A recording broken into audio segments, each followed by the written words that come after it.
Their Christmas Eve wake-up signaled the astronauts on board Space Shuttle Discovery that their servicing of the Hubble Space Telescope was nearly complete, and the third spacewalk of the flight awaited mission specialists Steve Smith and John Grunsfeld. They got started on time early Friday afternoon, despite spending some time working on the power system in Grunsfeld's spacesuit. He eventually switched to the suit that his crewmate Mike Foale wore on Thursday's spacewalk, resizing its top and bottom halves to provide the proper fit. Even though the two men spent more than 8 hours in the shuttle's payload bay on the first spacewalk of this mission, they took time to comment on the view from more than 350 miles above the Earth. John, another beautiful day outside. Christmas Eve working on the Hubble Space Telescope. With robot arm operator Jean-Francois Clairvoy giving Grunsfeld a ride, Smith climbed up the side of the telescope to reach the instrument bay housing the optical control electronics kit. The two astronauts performed a rewiring of that kit, which will permit Hubble to make full use of all of the capabilities of the new fine guidance sensor installed during Thursday's spacewalk.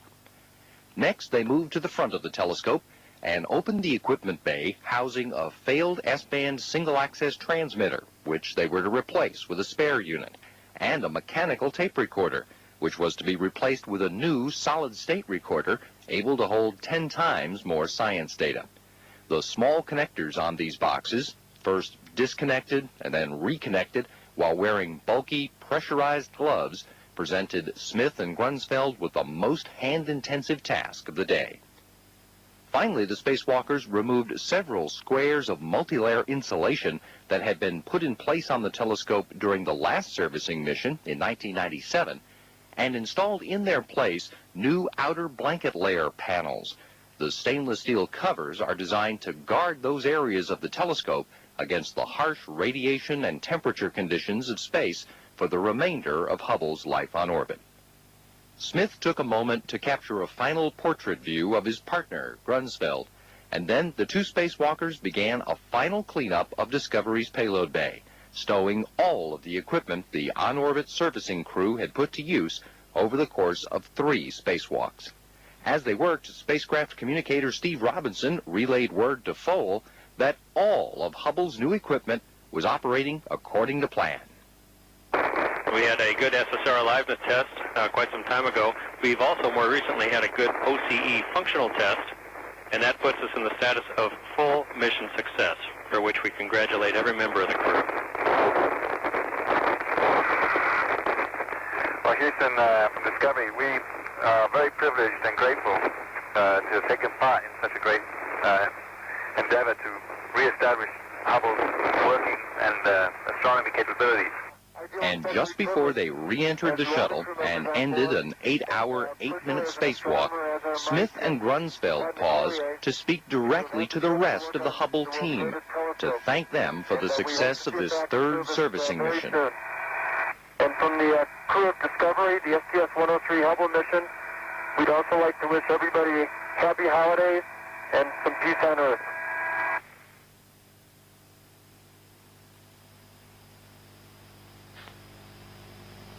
Outfitted with 6 new gyroscopes, a new computer brain, a new fine guidance sensor, and a host of other updated and improved equipment, Hubble stood ready for its scheduled Christmas Day deployment from the shuttle and a return to its mission of astronomical research.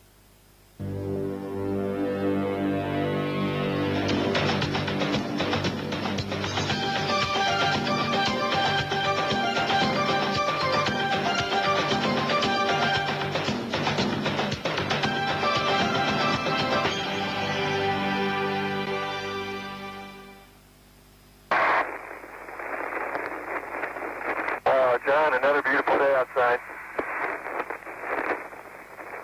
Christmas Eve working on the Hubble Space Telescope.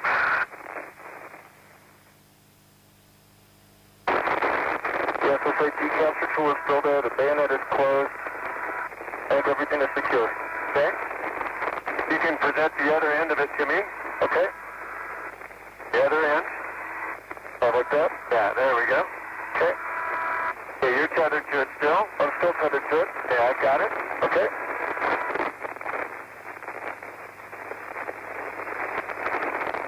Don't go up any higher. I see that. So I propose no change unless you tell us to go up there. Okay. We've had a quick look at us. It's a beautiful view of Discovery with the Hubble Space Telescope in the background. In the foreground, payload commander Steve Smith, now on his 5th spacewalk of his career as an astronaut, 3 on the second Hubble servicing mission, and now the second one on this flight. Discovery midway across the Pacific Ocean on the 73rd orbit of its mission.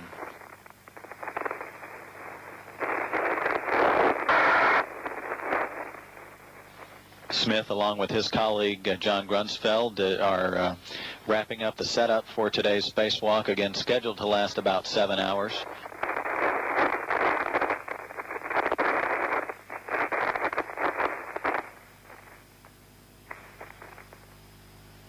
The RMS cable is connected to the stand. Okay. I need to do that.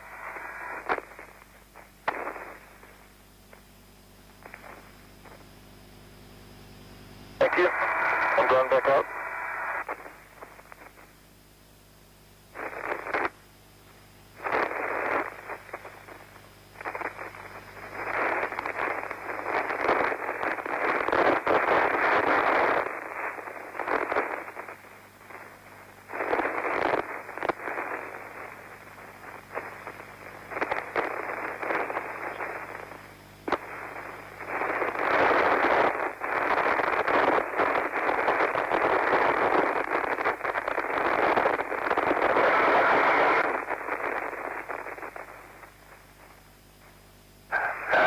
Steve, I propose you close the thermal cover. Yes, sir. The area.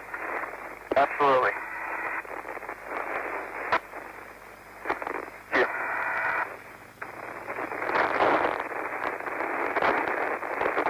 And Steve, before you leave the area, make sure the thermal cover is closed. Verified close. And I see it closed. And John, are you ready to move to the TFR storage location? Affirmative. Okay, translation in well. And Houston Discovery, we are now complete with daily setup. And we copy, Discovery.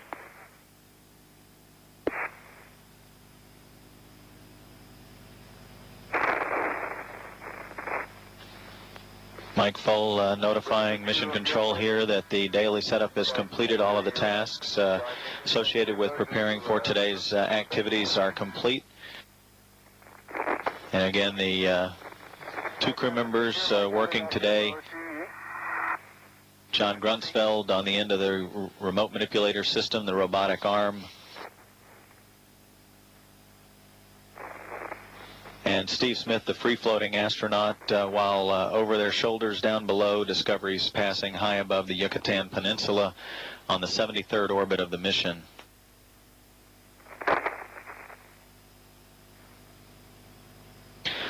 And now a beautiful view of the Florida Peninsula as Discovery passes to the south.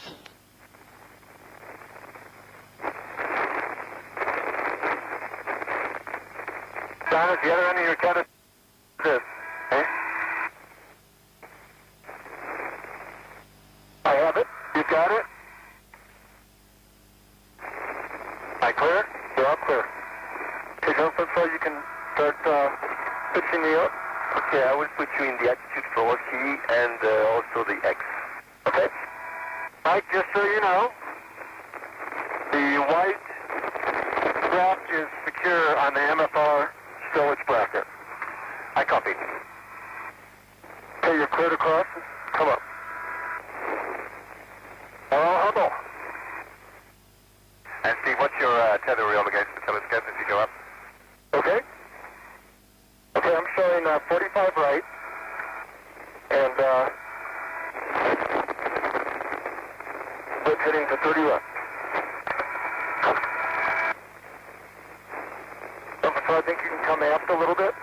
Yes, a bit more aft. I agree. Clear? Okay, I'm now aft of the trunnion.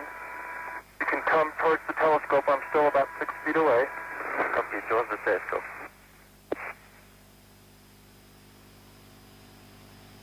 Okay, and I see the solar array. I'm staying inboard of it, Mike. I copy. Steve, and can I recommend that you always be positively tethered to the telescope as much as you can? You can definitely recommend that. Okay, no more aft. No more. Just the Y now. Concur.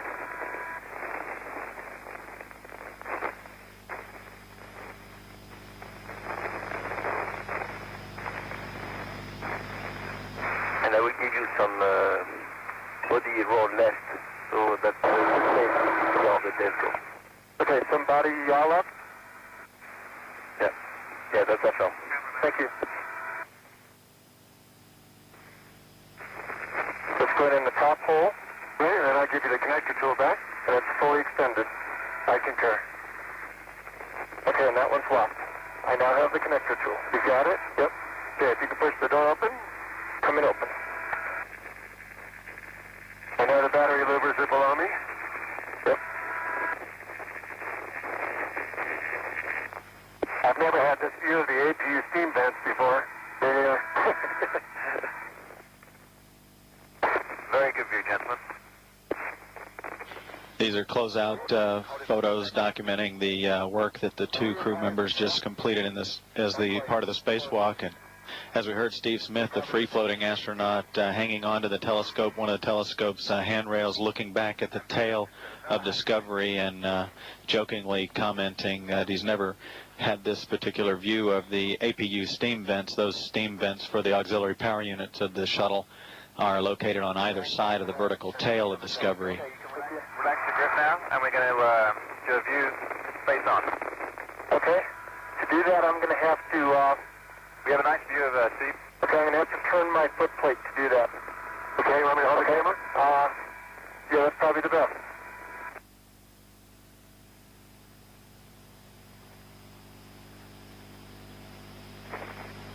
And this is Mission Control Houston, close-up view looking straight over the shoulder, the right shoulder of John Grunsfeld as he works on the change-out of the single S-band single-access transmitter, one of the two transmitters on board the Hubble Space Telescope. This is a very good view of the cables that John Grunsfeld is working with and the size of those cables. They're a bit smaller than the standard coaxial cable that you hook to the back of your television set, but the connector itself is essentially the same. It requires a tool to loosen those connectors, and that's what he's doing at this time, is disconnecting those cables from the failed transmitter, which is located on the door of Bay 5. It's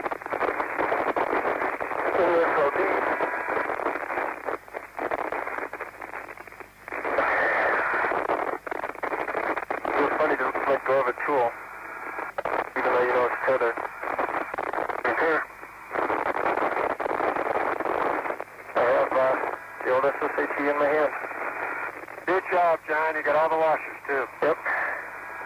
And we copy. Well done. Okay, I'm just going to take a peek in each of these threaded inserts.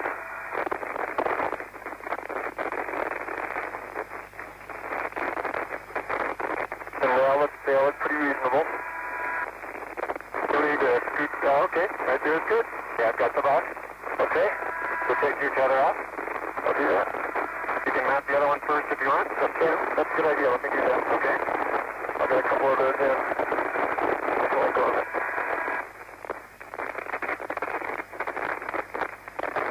Nice, shiny box.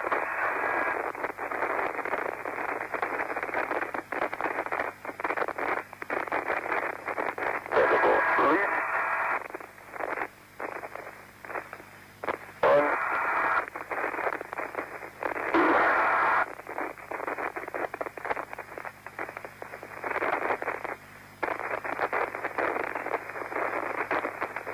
Okay, all of them have been hand tightened or rotated 3 times once they were released.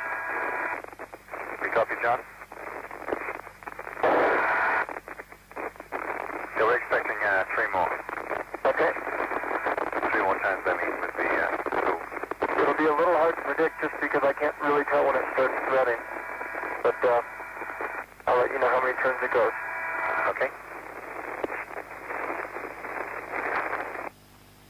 Coming up, John. Okay.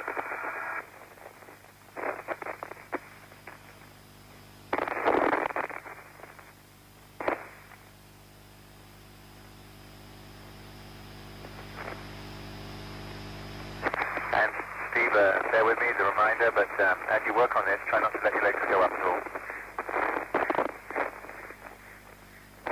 And Mike, I'm retrieving the J harness and starting the T harness.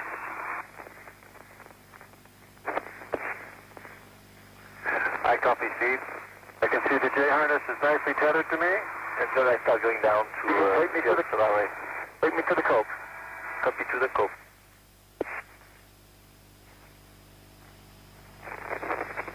And Steve, John is coming down above you. He's got about 10 feet to go. Okay.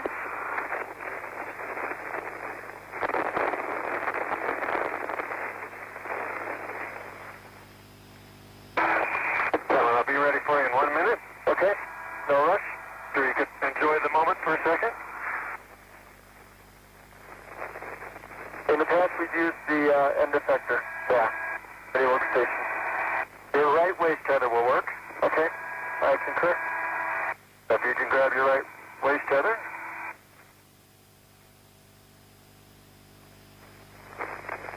On your mini workstation center. Yep. Okay, want that front foot front? Sometimes Zergy helps you. Do you get better under this? Okay, stand by. Okay, I'm ready to take the old box. I've got the old box.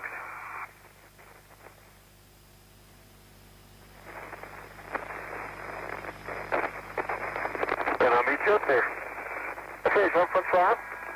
Take me back up to Bay 5, please. To Bay 5. John Grunsfeld now has the new solid-state recorder, a 25-pound piece of equipment, and he's now being maneuvered back up to the work site by Jean-Francois Clairvoy, operating the shuttle's mechanical or robotic arm. And Steve, this time you're going to close 3 latches. Copy.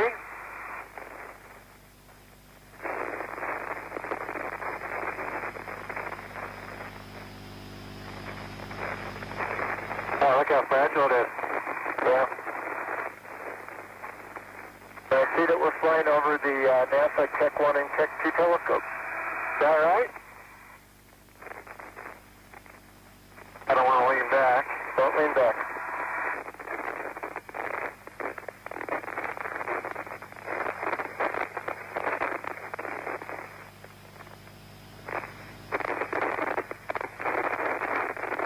That one folded up a lot nicer. Good.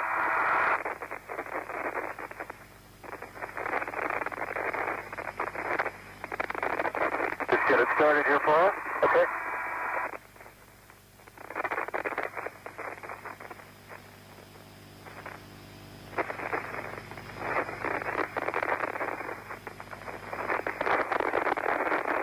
Get my tether up. Okay.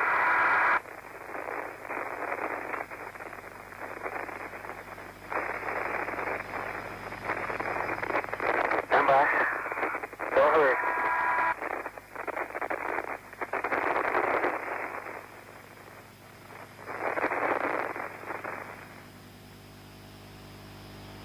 Discovery Houston. Houston, go ahead. Good SSS AT aliveness test. Oh, that's good news. Thank you very much. Good job, John. Thank you. Thank you, Linda. You're welcome.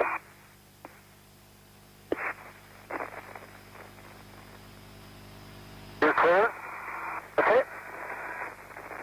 Like I'll close the note. The third spacewalk of this flight to the Hubble Space Telescope, now 6 hours in duration, with Steve Smith headed back up to the telescope with a new outer blanket layer for Bay 9, another section of the telescope.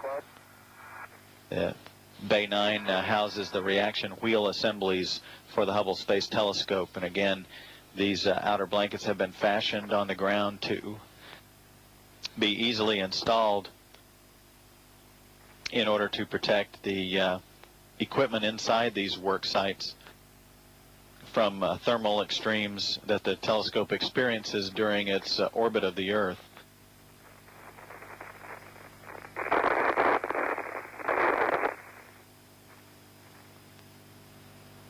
And Steve. Yes, sir? We see the C channel right now. Can you tell us what you're pointing to? the Bay 9 Noble. Can you see my finger? Yes. And this is the white wire that used to be on the telescope right there. And these are the two clips to the Bay 8 lower and upper patches. We copy. And we have a good recording of it. Okay. And there's the man who did OCE, SSAT, and SSR today. Discovery, we have a great view. All right, let's go to the airlock. Be careful. To the airlock. I just wanted to point out that in the last 3 days, we've put 13 new boxes in the Hubble Space Telescope with 100% success. And we appreciate greatly the great folks who are working on this holiday, this special Christmas Eve 1999. We, more importantly, though, just want to point out to our country and the world that we've been working on Hubble for about 10 years now.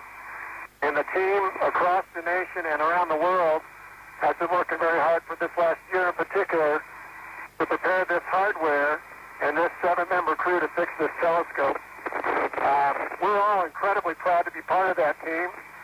We want to thank in particular the great team at NASA and all its contractors that are working on Hubble at Goddard, the Johnson Space Center, and down at the Kennedy Space Center.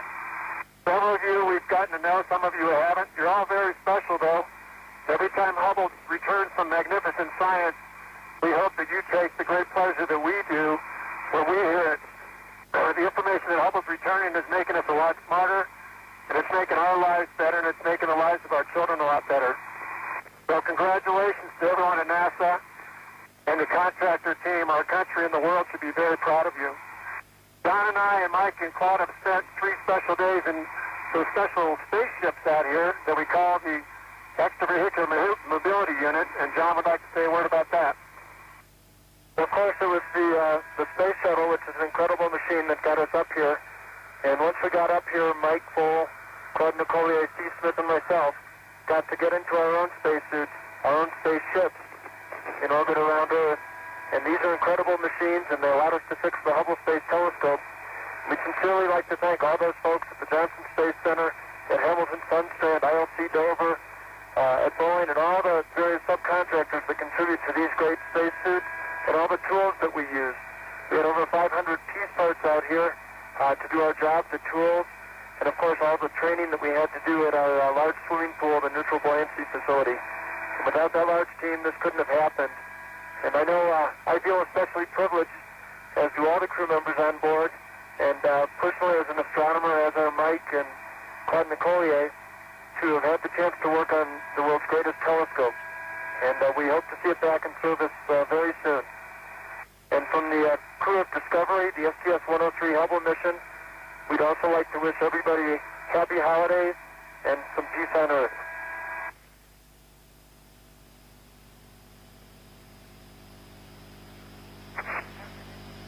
And Discovery Houston, we thank you very much for the powerful words. It means all the more that it comes from you two while we have such a great camera view on you, and while you're out there EVA and giving so much of yourselves. We'll pass all the words on, and we can't just can't say enough for you and your crew members for what you've done for us. Merry Christmas. Hey, John.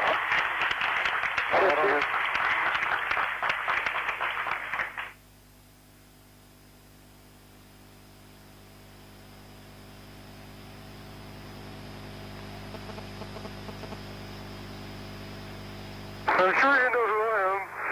You know, today is the busiest day of the year for me, out delivering presents to good girls and boys. I heard the Discovery was up in space working over the holidays, so I decided to stop by and visit my astronaut friends and deliver presents because they've been good girls and boys. But it's a very busy time of the year, and so I must be on my way.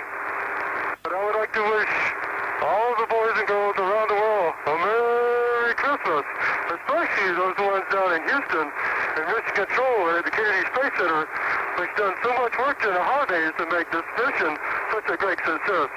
It's busy year, so I gotta go. Merry Christmas, boys and girls. Merry Christmas.